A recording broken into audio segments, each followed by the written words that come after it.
नमस्कार, सभी पेंशन धारकों का एक बार फिर से हमारे इस YouTube चैनल पर हार्दिक स्वागत है। दोस्तों, आज की यह वीडियो हर उस पेंशन भोगी के लिए बेहद महत्वपूर्ण होने वाली है जो EPS 95 पेंशन, पेंशन बढ़ोतरी, 8वें वेतन आयोग और पेंशन से जुड़े नए अपडेट का इंतजार कर रहे हैं। पिछले कुछ दिनों से सोशल मीडिया पर कई तरह की खबरें और संदेश तेजी से वायरल हो रहे हैं। इनमें सबसे अधिक चर्चा इस बात को लेकर हो रही है कि क्या EPS 95 के तहत न्यूनतम मासिक पेंशन बढ़ाकर 7,500 कर दी गई है और क्या इस महीने से ही लाखों पेंशन भोगियों के खातों में बढ़ी हुई पेंशन आना शुरू हो जाएगी। इसी प्रकार 8वें वेतन आयोग को लेकर भी लगातार अलग अलग प्रकार की खबरें सामने आ रही हैं। कई लोग यह बार्थर जीत के बार्थर जानना चाहते हैं कि आखिर आयोग की बैठकों में क्या हो रहा है, कर्मचारियों और पेंशनरों की कौन कौन सी मांगों पर विचार किया जा रहा है और आने वाले समय में इसका वास्तविक प्रभाव क्या पड़ सकता है।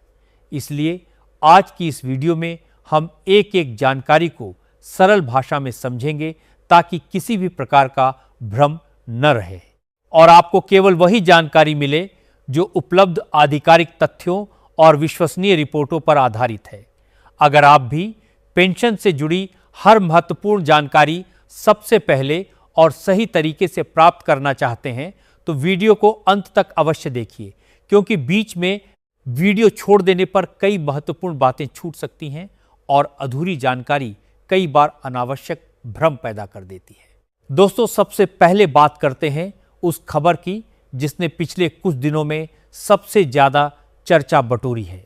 सोशल मीडिया के विभिन्न प्लेटफॉर्म पर एक कथित पत्र तेजी से वायरल किया गया जिसमें दावा किया गया कि कर्मचारी पेंशन योजना यानी EPS 95 के तहत न्यूनतम मासिक पेंशन 7,500 कर दी गई है और इसका लाभ तत्काल प्रभाव से मिलने वाला है।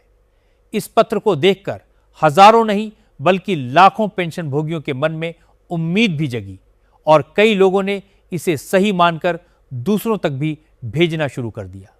लेकिन जब इस पूरे मामले की वास्तविकता सामने आई तो स्थिति बिल्कुल अलग निकली। कर्मचारी भविष्य निधि संगठन यानी EPFO की ओर से स्पष्ट किया गया कि सोशल मीडिया पर वायरल किया जा रहा यह पत्र आधिकारिक नहीं है और इसे सही नहीं माना जाना चाहिए।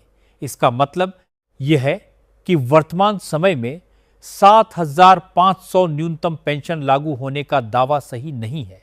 इसीलिए किसी भी प्रकार की अफवाह पर भरोसा करने से पहले हमेशा आधिकारिक सूचना का इंतजार करना चाहिए।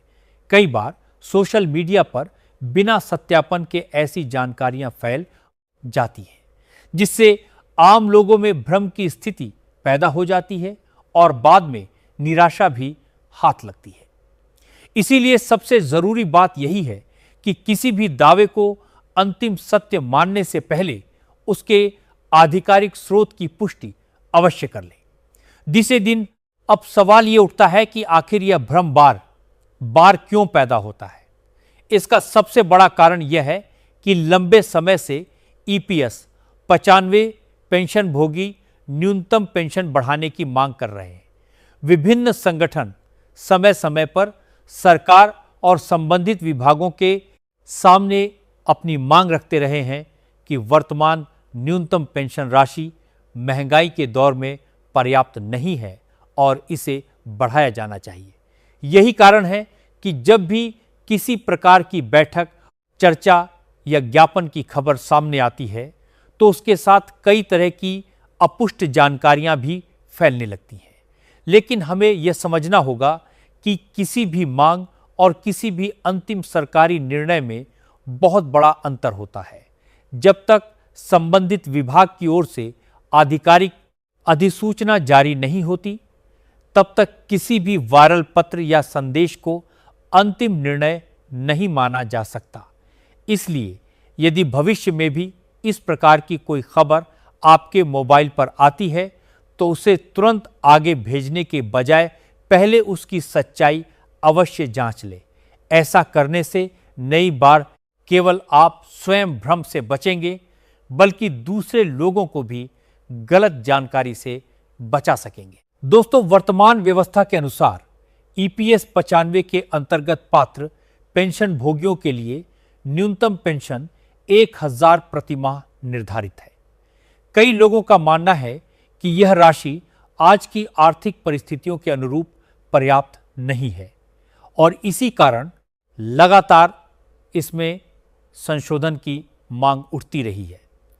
पेंशन भोगियों का तर्क है कि महंगाई लगातार बढ़ रही है, चिकित्सा खर्च बढ़ रहे हैं, दैनिक जीवन की आवश्यकताओं का खर्च पहले की तुलना में कहीं अधिक हो चुका है और ऐसे में न्यूनतम पेंशन में भी समयानुकूल सुधार होना चाहिए।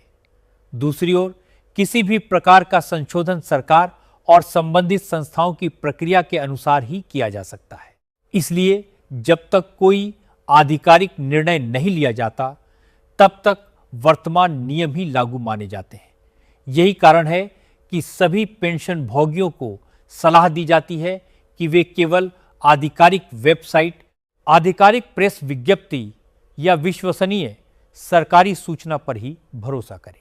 अब बात करते हैं कि ईपीएस 95 योजना के अंतर्गत पेंशन का निर्धारण किस प्रकार किया जाता है।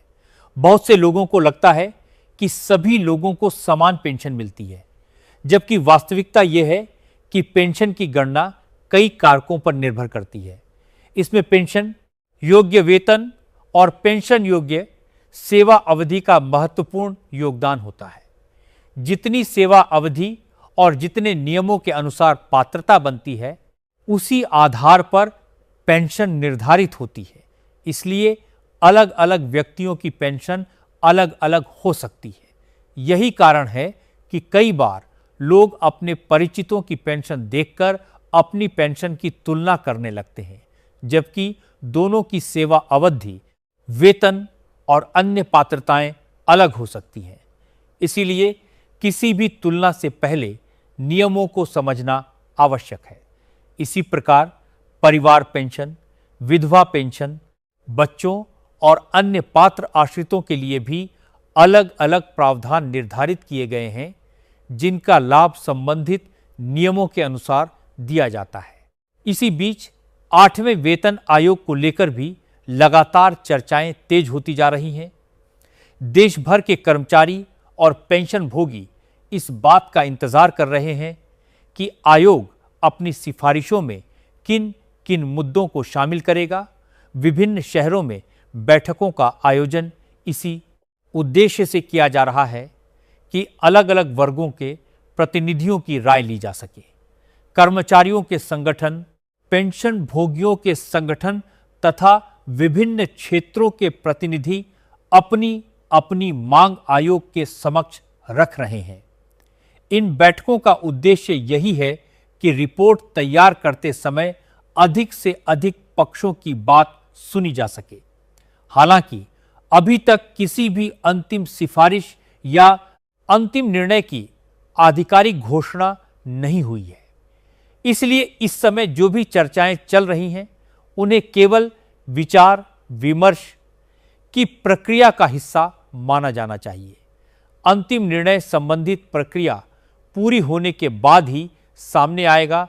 दोस्तों, आने वाले समय में पेंशन, वेतन और फिटमेंट फैक्टर को लेकर भी चर्चा और तेज हो सकती है, क्योंकि कर्मचारी संगठन लगातार अपनी मांगें रख रहे हैं।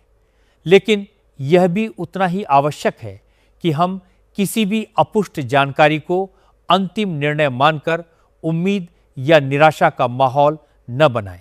सही जानकारी का इंतजार करना ही सबसे समझदारी का कदम है। इसीलिए हमारी आप सभी से यही अपील है कि किसी भी वायरल संदेश पर आंख बंद करके भरोसा न करें। आधिकारिक सूचना आने पर ही उसे अंतिम मानें। यही तरीका आपको गलत जानकारी से बचाएगा और सही समय पर सही निर्णय लेने में भी मदद करेगा।